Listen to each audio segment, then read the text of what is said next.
हरी सती blini Chand पत्नी। पांचाल नरेश महाराज सिंह केतु आखेट के लिए निकले थे। अनेक निपुण शिकारी सामंत एवं सैनिक साथ थे। महाराज ने अश्व बढ़ाया, सबके सब पीछे छूट गए। केवल उनके साथ तरुण भील चंड आड़े टेढ़े मार्गों से दौड़ता हुआ पहुंच सका। आज भी जंगली भील के वो लाठी से चीते या बाघ को मार डालते हैं। चंड सदा आखेट में महाराज के साथ रहता था। महाराज उसके समीप रहने से निरापात रहते थे। अधिक समीप रहने के कारण चंड महाराज से घुल मिल गया था। महाराज का अश्व बढ़ा जा रहा था। अरण्य के पद से परे चंड ने देखा कि आगे जाकर अश्व को लंबा चक्कर लगाना लेकर मुड़ना होगा। उसने सीधा मार्ग पकड़ा, झाड़ियों में होकर आगे बढ़ने लगा। एक टूटा फूटा शिव मंदिर था। उस वन में मंदिर में भगवान शंकर की बड़ी सुंदर लिंग मूर्ति थी। चंड अनेकों बार उस मंदिर को देखता, अनेकों बार छिपकर पशुओं का आखेट करने के लिए उस मंदिर के टूटे कोने का आश्रय लिया करता। आज उसके पूर्व पुण्यों का उदय हो गया था। भगवान आशुतोष ने उस पर कृपा की थी। मंदिर के समीप से निकलते समय उसके मन में विचार उठा, यहाँ वन में भगवान की कोई पूजा नहीं करता। वन पशु मंदिर में आकर उन्हें कष्ट देते होंगे। मैं ले चलूँ तो जैसी हो सकेगी वैसी पूजा तो कर ही लूँगा। मंदिर में जाकर उसने मूर्ति उठा ली और शीघ्रता से आगे चल दिया। महाराज देखिए, भगवान शंकर की कितनी अद्भुत सुंदर मूर्ति है। यहाँ वन में भला कोई कैसे इसकी पूजा कर सकता है। मैं उठा लाया हूँ, लेकिन पूजा करना तो मुझे आता ही नहीं। आप कृपा कर कर बता दें तो वैसे ही मैं इनकी नित्य पूजा किया करूँगा। चंड ने महाराज से पूछा। मार्ग कठिन था, अश्व धीरे धीरे जा रहा था। बहुत अच्छा किया तूने। अब इन्हें नित्य स्नान करा के आस पर बैठा दिया करो। यह चंदन नहीं लगाते, इनको तो चिता भस्म लगाना प्रिय है। नित्य चिता भस्म लगाया करो। बेलपत्र फूल चढ़ाकर धूप दिखाया और बत्ती जला दिया करो। जो खाने पीने का हो इन्हें भोग लगा दिया करो। पूजा के पश्चात इनके सामने नाचा गाया करो। इन्हें नित्य देखना बहुत प्रिय है। हाँ, देखना इन्हें लगाना चिता की ही भस्म, कोई दूसरी राख मत लगा देना। महाराज धार्मिक थे। भील के भोलेपन उन्हें हंसी आ रही थी। भीलों के नृत्य को उन्होंने अनेक बार देखा था, उसका भी उन्हें स्मरण हो गया था। चंड ने समझ लिया कि अब वह पूजा का पंडित हो गया है।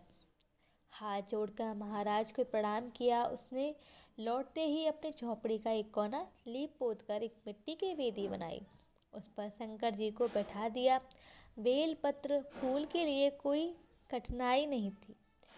शमशान से जाकर एक दिन एक कठरी चिता भर ले आता। वो कई सप्ताह चल जाती। उसकी पूजा नियमित चलने लगी। ठीक प्रातः स्नान करके पूजा में जुट जाता। आंधी आवे या पत्थर पड़े, मंत्री बुलावे या राजा, अपनी पूजा किए बिना वो कहीं जाता नहीं था।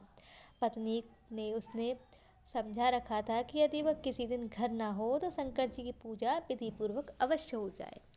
जाते समय बार बार पत्नी को सावधान कर जाता कि पूजा में प्रमाद ना हो। एक दिन चंड की चिता भस्म समाप्त हो गई थी।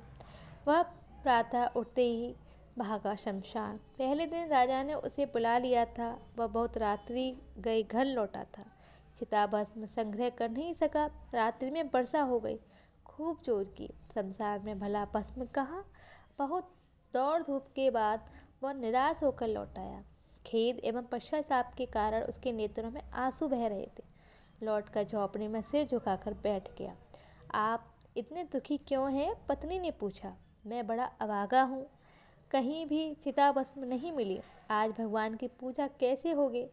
भला पूजा किए बिना मैं जल भी कैसे पी सकता हूँ? आज भगवान बिना पूजा के कैसे रहेंगे? हाय, भील के उस लोहे शरीर में इतना भावपूर्ण कोमल हृदय, ये कौन सोच सकता है? बस इतनी बात के लिए वह इतने व्याकुल हैं। स्नान कीजिए, चिता भस्म तो अभी मिल जाएगी। बिल्ली ने पति को आश्वासन दिया। बिना एक क्षण रुके वह मुड़ पड़ी। द्वार के सम्मुख थोड़ी दूरी पर एक पीपल का वृक्ष था। वहाँ उसने मिट्टी की वेदी बना दी और झोंपड़ी का सब सामान निकाल कर उसी वृक्ष के नीचे रखने लगी। तुम ये सब क्या कर रही हो? हक्का बक्का भील पत्नी की ओर देख रहा था। वह कुछ भी समझ नहीं सका। आप शीघ्र स्नान करके भगवान को पीपल के नीचे वेदी पर बिठा दें। झोंपड़ी तो दूसरी आप संध्या तक बना ही लेंगे, इसमें शीघ्र जलाकर मैं जल जाती हूँ। भगवान की पूजा के लिए बहुत दिनों को चिता भस्म हो जाएगी। जिस निरपेक्षा से भील वन पशुओं का आखेट करता था, उसी निरपेक्षा से भीलनी अपने शरीर की आहुति देने की बात कर रही थी, जैसे एक साधारण खेल करने जा रही हो। वह चंडी ने पत्नी के मुख की ओर देखा। पत्नी के त्याग, प्रेम और भक्ति से उसे प्रेम विभोर कर दिया। भरे कंठ से उसने कहा, शरीर ही सुख, धर्म और पुण्य का कारण है, तो अपने शरीर मत जलाओ। मेरे मालिक, एक दिन तो मैं मरूंगी ही। मेरा शरीर भगवान सेवा में लगे, इससे बड़ा पुण्य और क्या होगा। मैं बड़ी भाग्यवती हूँ कि मेरा शरीर भगवान की पूजा में लगेगा। मुझे रोको मत, आज्ञा दो। बिल्ली ने पति के पैरों पर सिर रखा। भील के नेत्रों में बूंदें टपकती हुई वह बोलने में असमर्थ थे। बिल्ली ने फिर स्नान किया, शंकर जी को पीपल के नीचे वेदी पर बिठाया, झोंपड़ी में अग्नि लगा दी। पति को पुनः प्रणाम करके भगवान शंकर की स्तुति करने लगी। श्रद्धा, प्रतिव्रत एवं त्याग ने हृदय को शुद्ध बना दिया। आवरण ध्वस्त हो गए। विशुद्ध ज्ञान तो अंतःकरण में ही है। वह ज्ञान से परिपूर्ण उसकी वाणी प्रेम से गदगद हो रही थी। हे प्रभो, ना तो मैं कुबेर पद चाहती, न स्वर्ग, न ब्रह्मलोक, न मोक्षी। मेरे चाहे जितने जन्म हों, सर्वदा मैं आपके चरण कमलों की रज की भ्रम भरी रहूं। आपके चरणों में मेरा नित्य अनुराग रहे। सर्वोच्च वर्ण में जन्म लेने, संपूर्ण शास्त्र विचार में समर्थ होने, विद्या पढ़ने आदि से क्या लाभ। जिसका चित्त आप परमेश्वर की भक्ति में लगा है, उसे अधिक त्रिभुवन और कौन धन्य है। प्रार्थना करते हुए उसने प्रज्वलित अग्नि में प्रवेश किया। शरीर भस्म हो गया।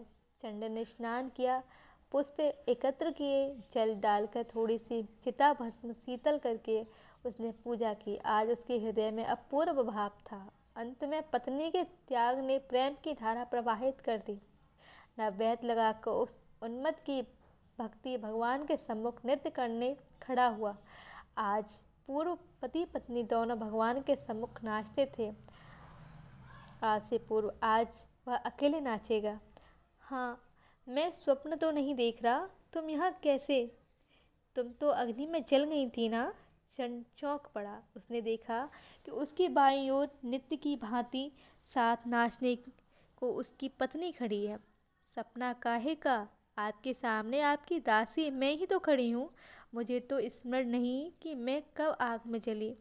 बिल्ली ने पति की बातों से आश्चर्य प्रकट किया। आप लोग कैलाश पधारे, भगवान गंगाधर आपका स्मरण कर रहे हैं।